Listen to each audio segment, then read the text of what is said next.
You know what? I better do it myself because I ain't fooling with y'all. Y'all math is solid. She's like, y'all right, everybody agree? Yeah, we agree.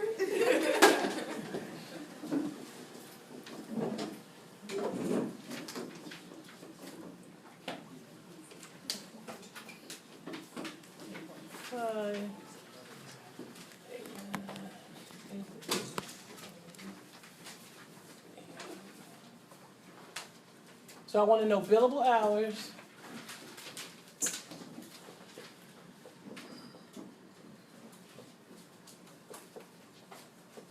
And then patients, max patient.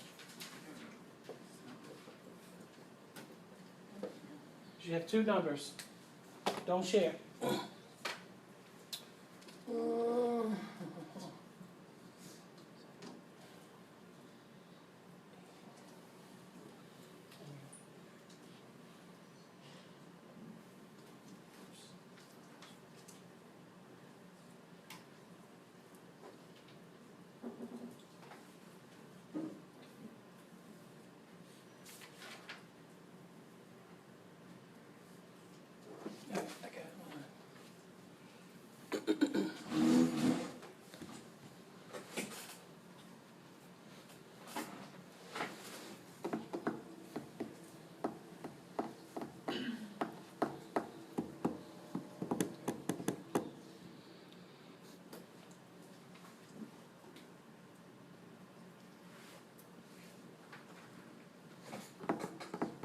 You have two numbers.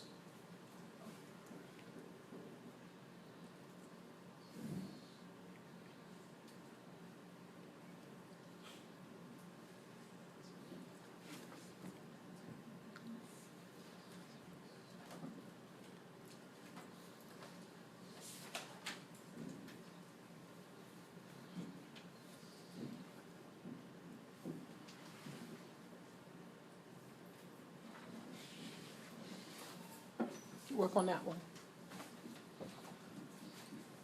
On the board. Two numbers.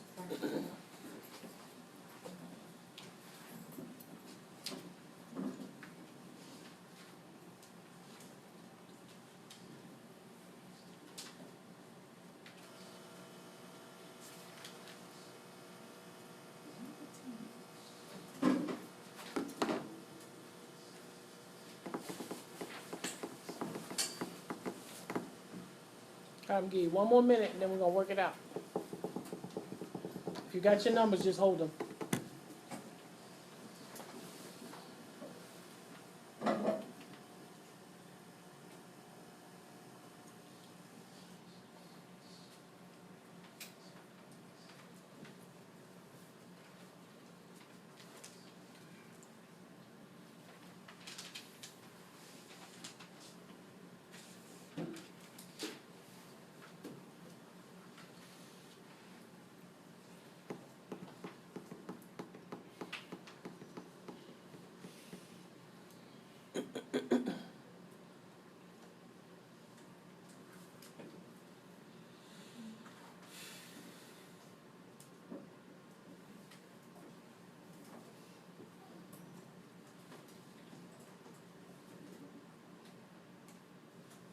Okay. How many billable hours? 7 hours. 7? Yes. Y'all sure? I got 7. Who got 5? Anybody get 5? 5.3? Anybody get 6? Anybody get 6? You got 6? No? You got 6? If you got 6, put your hand up. Who got 5? You got 5. Who got 6? You got 6? You got anything under 7? Did you get 6? Y'all messing me up. Put your hand up if you got 6. I want to see who got what? 6. Who got 7? Who got 8? Anybody get 9? It's 7. You had me all like nervous, like, oh, 6. 7. Be confident with your ass. 7. So remember, you're going to take out this half hour, this half hour, this half hour. 8.5 was the beginning. So what most of y'all do on the quizzes is you don't get this number right. So if you get that number wrong, everything wrong. No, you don't do that. No, not yet. Remember, that's billable. I build this. You just think of the hours that you got. No. Okay. We build that. Now, how many patients did you see? How many seen 20? 23. I got 23. 23. Who saw 20? Nobody. 21. Under 20. Anybody see less than 20? I didn't get through. How many did you see? I'm getting 19. Okay, so you saw less than 20. So 19. Anybody see less than 19? I had 16. 16. Anybody see less than 16? So we got 16. Anybody got 17? No? 18? 19. Anybody get 20? 21. 22? 23. 23. 24? 25. Good, it was 23. Now let's break it down why. Okay, 8.5 is total day, right? Billable hours is 7. Okay, so if we take out this 30, this 30, this 30, we get 7. 7 times, so before we take out the 7, where's your exclusion? 5. We saw 5 there, so we take that 1 off. That makes this 6. 6 times 3 is 18. Plus 5. Plus the 5 in the group is 23. We saw 23. Anybody still don't get it? Stay after class. Awesome. All right, let's go. So let's talk about documentation because we're not going to finish law today. I will stay after if you need more. Okay? Under 2.1, requirements of documentation, a physical therapist shall document legibly in the patient's chart each time the patient is seen. Legibly, I emphasize because some of y'all ain't legible. And I put you on the bottom of the pile because you give me a headache. So you're last. So work on those handwriting. Fix it up a little bit.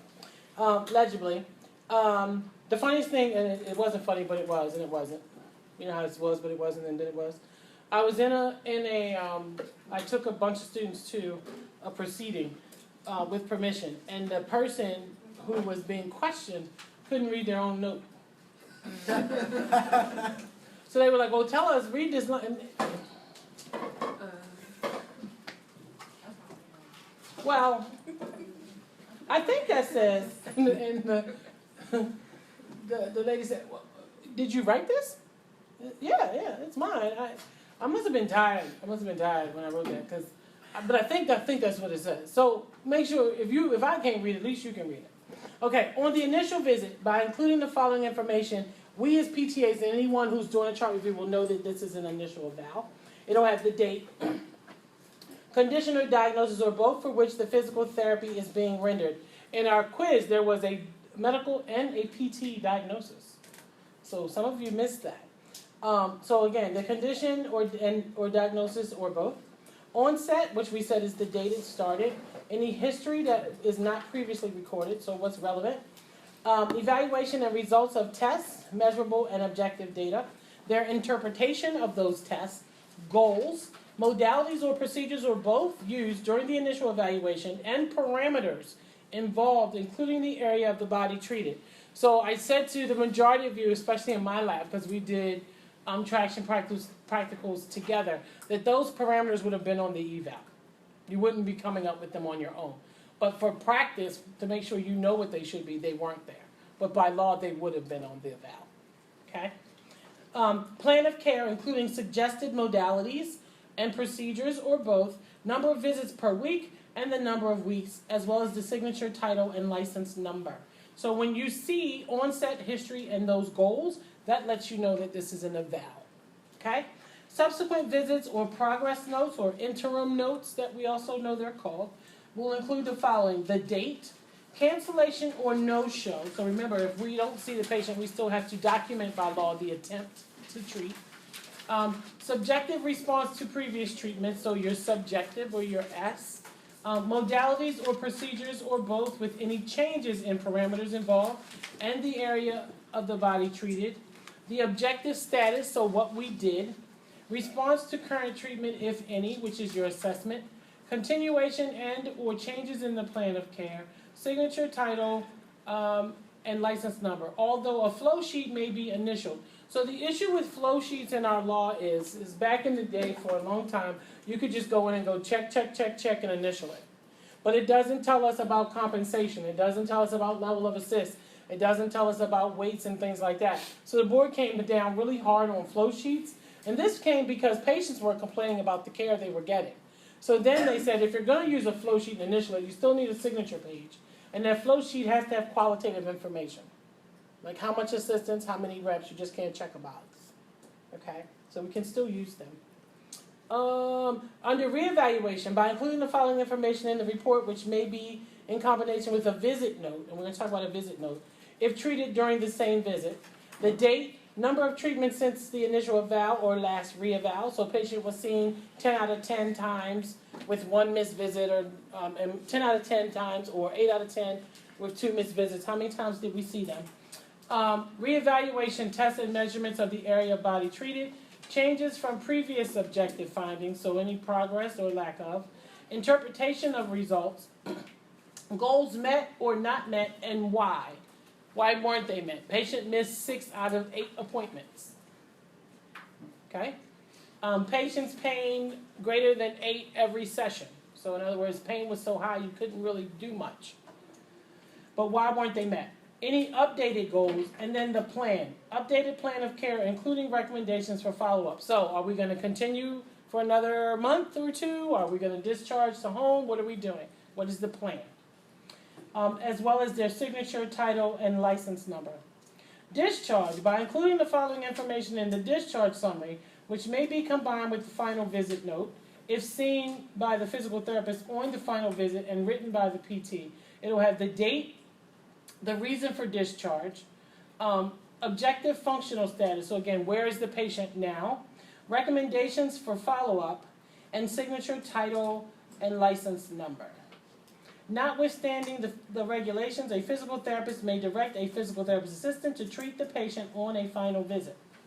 So what that means is that if the person's going home today, I can treat the patient. The PT does not have to see the patient before they leave. They will then go back and write the discharge summary based on the chart review and my interview with me. So I would report out to them, and then they would look at the chart and write where the goals are, what's met, where they're going. What I'm going to write in my note is that this is the final visit per MD plan or whoever's discharging the patient. Patient is whatever is exactly going on. What's the objective? What's my O? And in my assessment, see documentation by primary PT for discharge recommendation. So in other words, I'm making it clear that I'm not discharging them. This is just the final treatment note. Okay? Good. The physical therapist assistant shall document the patient's chart each time the patient is seen by the physical therapist assistant following the PT's initial evaluation or reevaluation by including the following: date, cancellation or no-shows, subjective response to previous treatment, modalities, procedures, or both, including parameters involved and area of the body treated, objective functional status, which is your O, response to treatment, if any, which is your A, continuation of the plan as established by the physical therapist, or change of the plan as authorized by the physical therapist. So remember, I say, when you write will continue whatever per PT plan. Okay, so it doesn't look like it's your plan, but per the PT plan. Signature, title, license number, although again, a flow sheet may be initialed.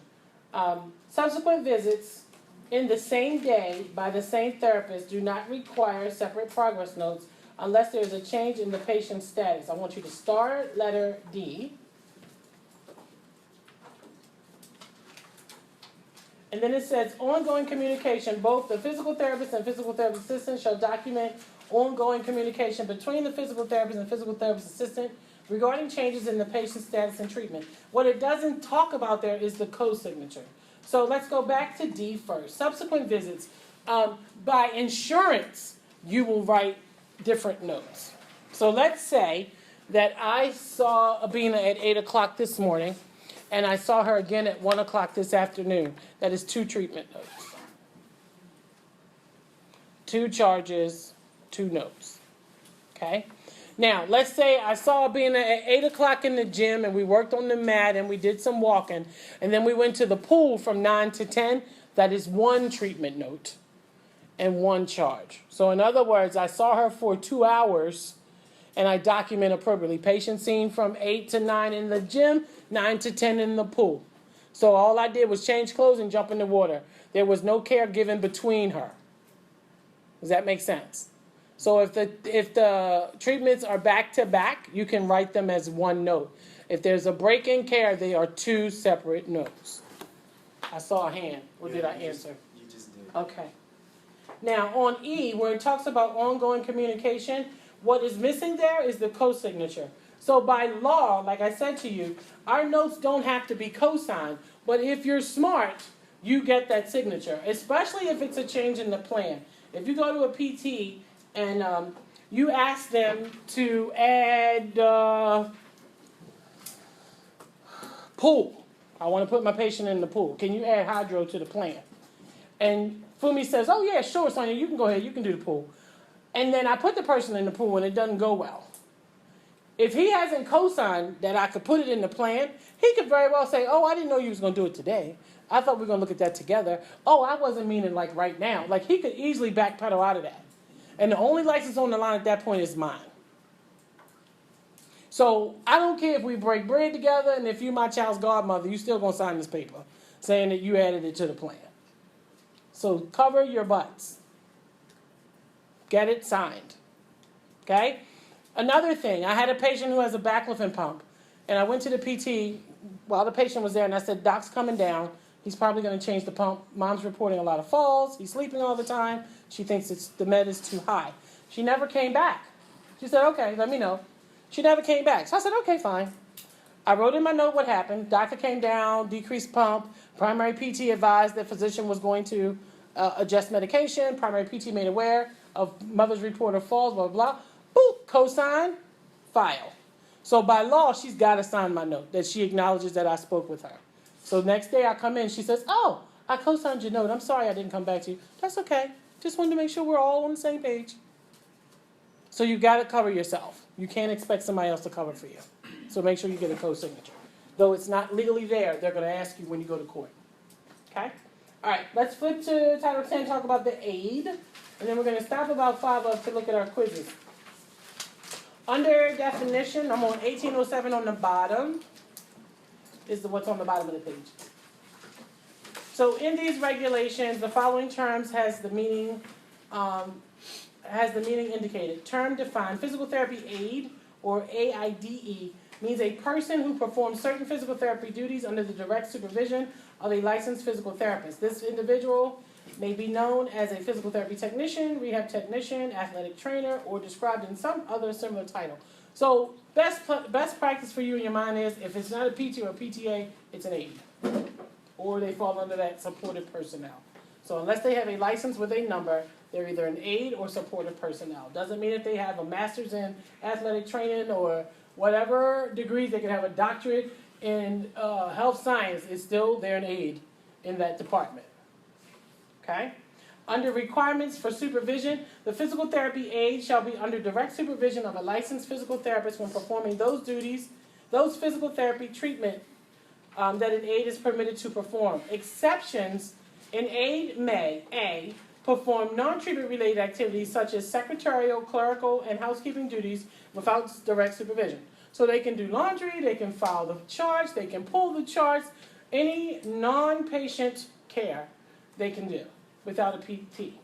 So if they get there at 7, PT gets there at 7:30, they can set the place up, they can get the linens ready, they can fill up the lotion bottles, all that good stuff.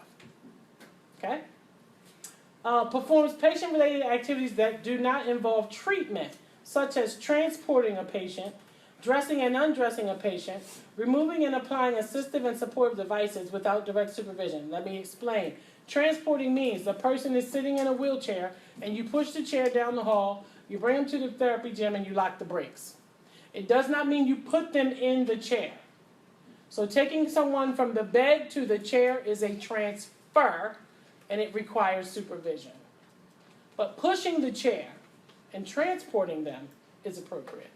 Or you go to the waiting room and the person is sitting there and they walked in from home and you walk them back to the booth. That is not treatment. They walked in on their own. So if you come on, Mr. G, let me take you to booth 6. That's transporting with them. He's not doing gait training. He's just taking them to the booth. Okay? Under dressing and undressing, helping him put his coat on, helping him take his coat off, handing him the gown. Do you need me to tie it up in the back? That's the dressing they're talking about. Not the Hemis we saw this morning, who you're teaching Hemi dressing. So teaching Hemi dressing is a therapeutic intervention. Helping someone put their coat on is dressing get the difference. Good. Applying and removing assistive and supportive devices in your little column. You can write AFOs, slings, things of that nature. Their shoes, if they have a specialty shoe, you can put the shoe on. I caution you that with the braces, AFOs and things like that, there needs to be a skin inspection. So if an aide goes in and puts a brace on someone who has swelling and they end up with an open wound, it's on the person who delegated it to them to do it. So even though it's not a therapeutic intervention, someone should be doing a skin inspection to make sure that the skin is okay. Good. Assist a physical therapist assistant when more than one individual is required to ensure the safety and welfare of the patient during ambulation, transfers, or functional activity without direct supervision. That's your 4 hands on one body.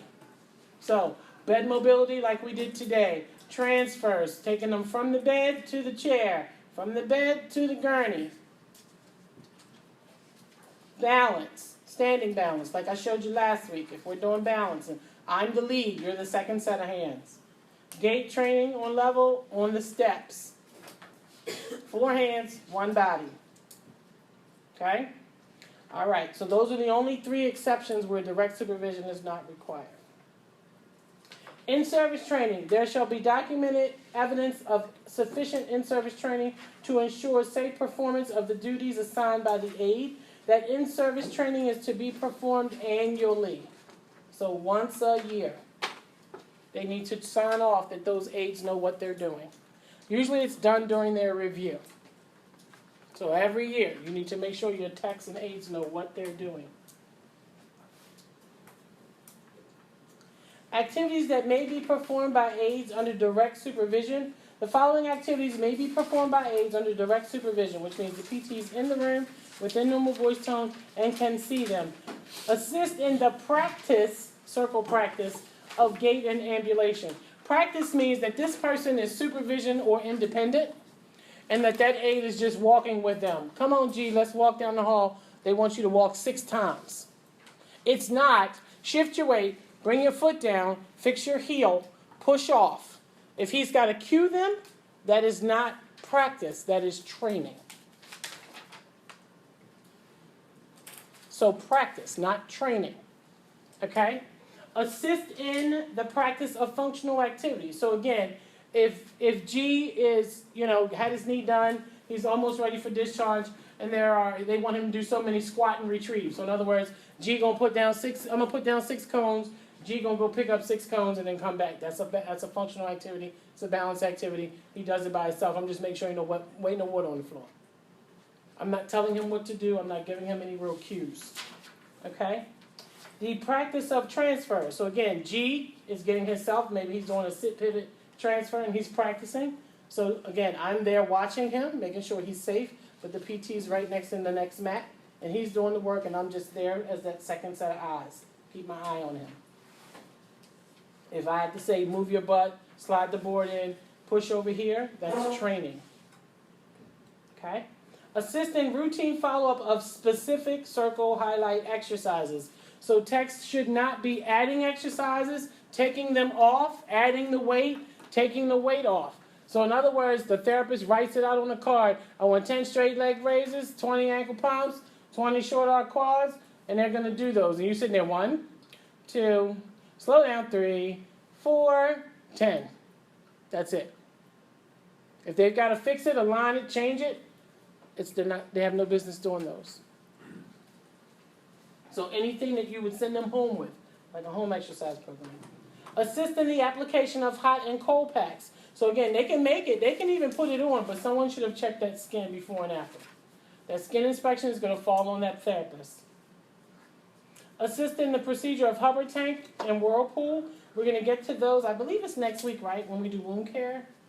They're minimally used, but they're still part of the law because they are used in some places. So think wound care when you think Hubbard tanks and Whirlpools.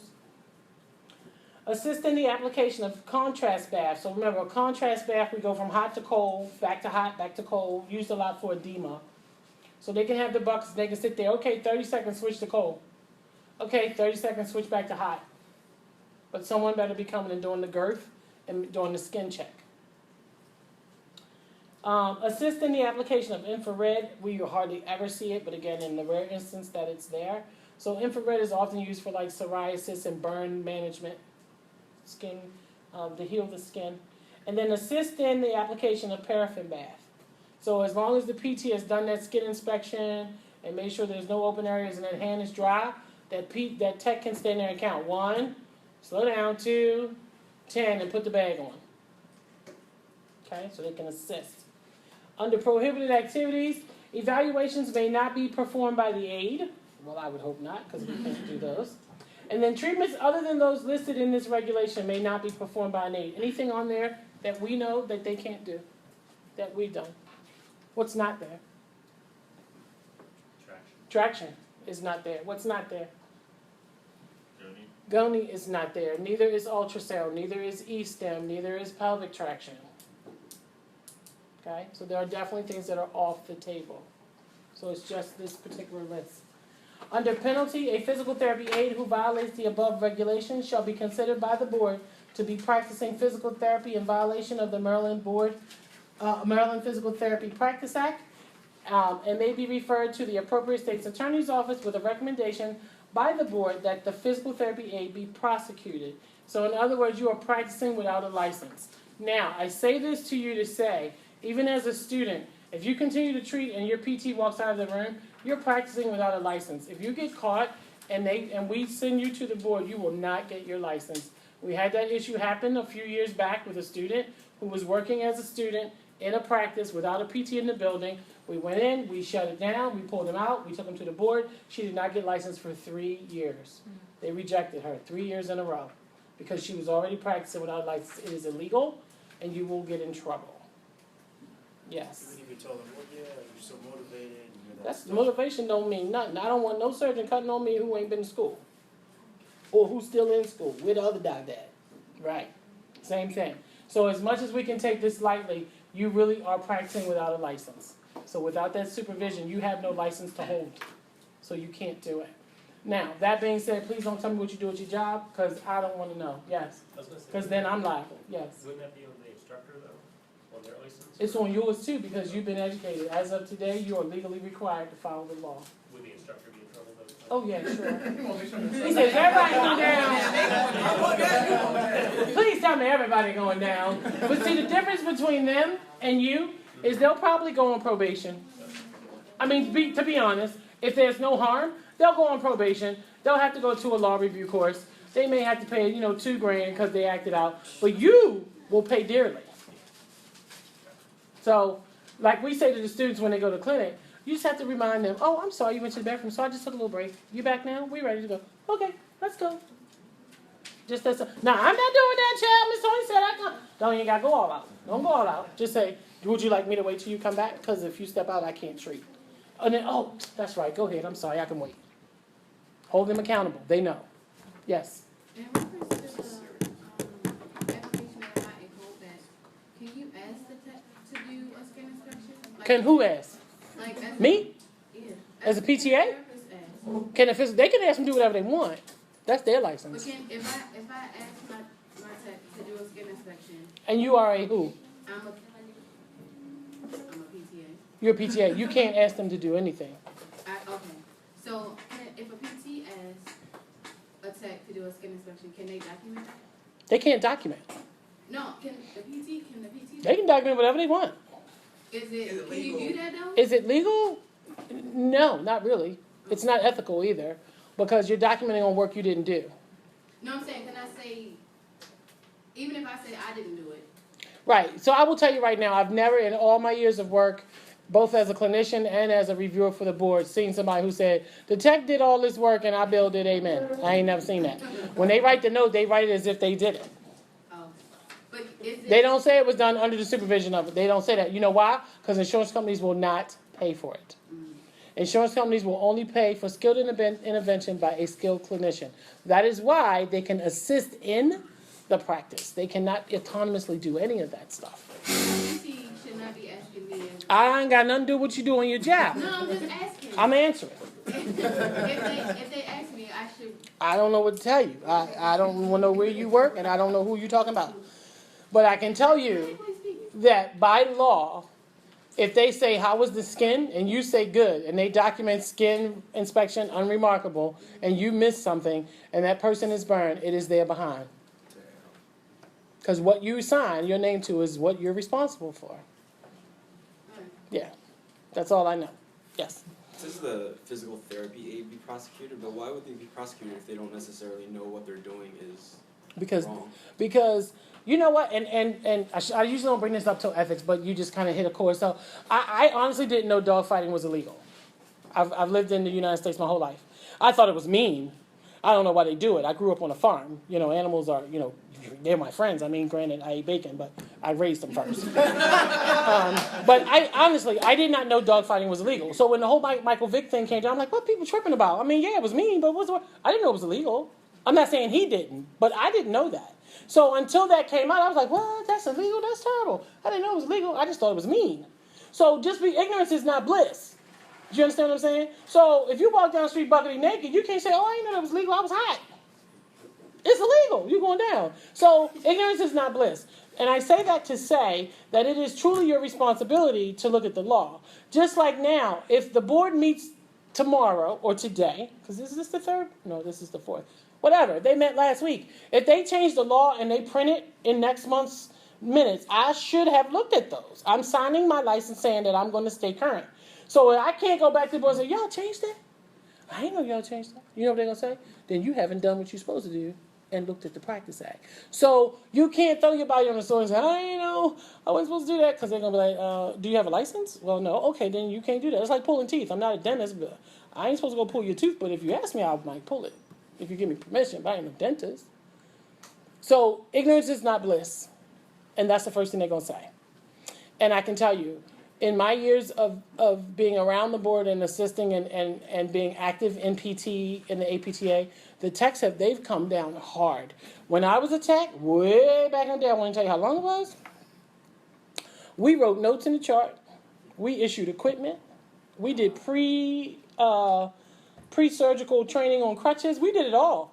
And the board was like, hold up, wait a minute. How y'all reading this? These people, and at that point, it was not illegal. It wasn't clear in the law that they didn't want that. So that assisting is recent. Not recent as in yesterday, but what happened was, when you come in and someone files a complaint and the board walks in and says, you letting them do all that? They're not supposed to be doing that. Then those laws come out. So that's how things get tighter. So what happened is you have all these people, because as a business, a tech is much cheaper than I am. So sure, give them the work. But one, insurance won't pay for what they do. One. And two, it's unethical because those people aren't trained to do that other than in-service training. You see what I'm saying? So when the board finds out those things, they come back and say, hold up, this is not safe. This is not in the best interest of the public. These people don't know the whole story. They don't understand everything that goes on with this. So they should not be doing that. But yeah, back in the day, before I went to school, I was doing everything. I was like, I don't know why y'all don't just give me the check.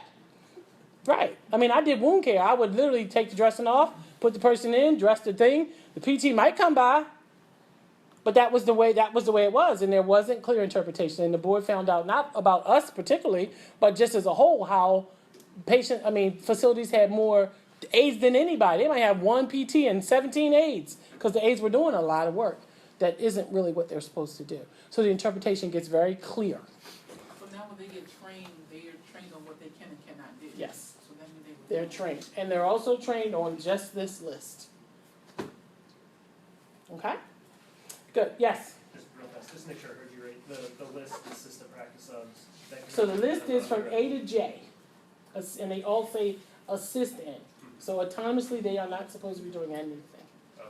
Everything they do is to be assisting the PT. So as a PT, I can't ask them what a hot pack. No, as a PT, you can say as a PT, Yes. you could say, I need a hot pack on Miss So-and-so, put it on her low back, blah, blah, blah. You could say that. But it's their legal responsibility to go in and check it. Gotcha. As a PTA, I can say, can you make me a hot pack? I need a large. Can you put 10 towels and bring it to me? He can bring it to me, and then I'm going to be like, 1, 2, 3. Nope, got to do that. And I'm going to put it on. I'm going to do my skin inspection. I can also take it back to G and say, can you put that back in the thing for me? So he can be that person. He can set up for me, but he can't do any interventions for me. Under PT. No. But he can assist 4 hands on 1 body. Okay? Cool. I want you to look at your quizzes, so we're gonna stop here. Next week, we're gonna wrap up the law for sure, because all we have left is the foreign train, which is super, super short, and continuing it, and we'll start ethics the second hour. Okay?